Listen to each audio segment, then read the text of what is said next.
So today India celebrates its 80th Independence Day, celebrated its 80th Independence Day.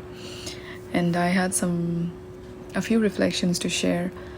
So today I also went to attend a small Independence Day celebration at my niece, at my daughter's school. My brother-in-law was also humbly invited to do the flag hoisting. So yeah, we went there. While everybody was wishing each other a very happy Independence Day, I found myself hesitant to wish anyone a happy Independence Day.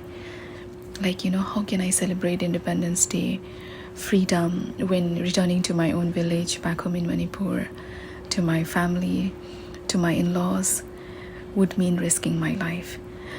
How can I celebrate freedom when I do not have access to the airport in my own state? I have to fly another state to get into my own hometown. I still remember how terribly my husband and I were stranded, right after my marriage. We had gone to my in-laws, mera naya ghar, and on our way back, my husband and I, our chutti was over and we were coming back to our own respective work, and how terribly we got stranded. We were repeatedly changing our route, just to reach to the airport in the neighboring state. No, I'm not going to name the location or display the location, disclose where this happened and all. The point is, we were traveling through what felt like a civil war zone.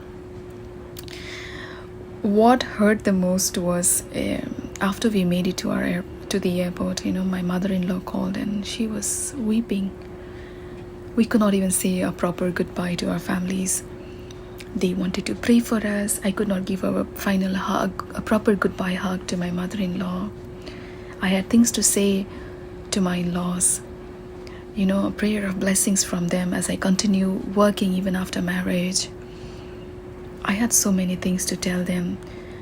We wanted to go together into the presence of God in Sungmai Tsam, but I just had to flee.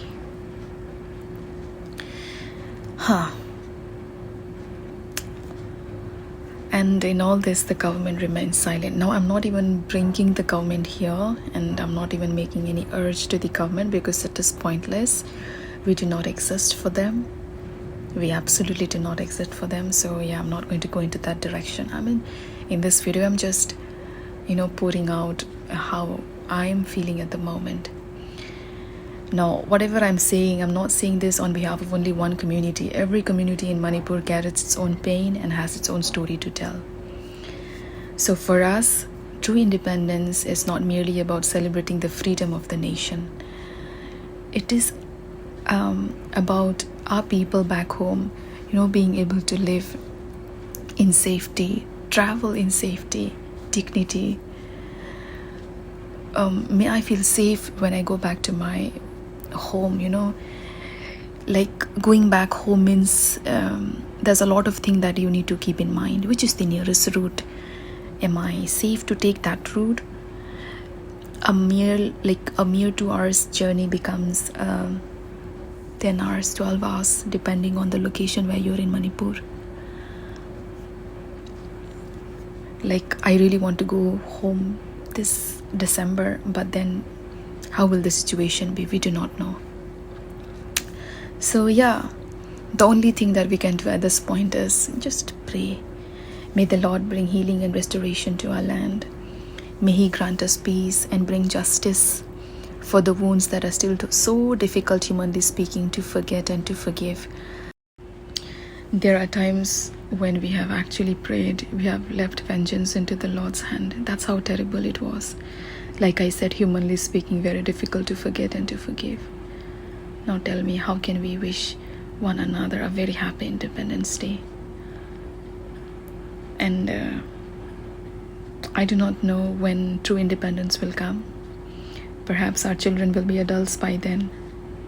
Because peace in the near future seems quite difficult, very difficult to imagine with the way the government has been dealing with us. So until then, all we can do is pray for healing, pray for restoration, and really pray for true independence. And in the midst of all this, our freedom in Jesus is the only comforting truth.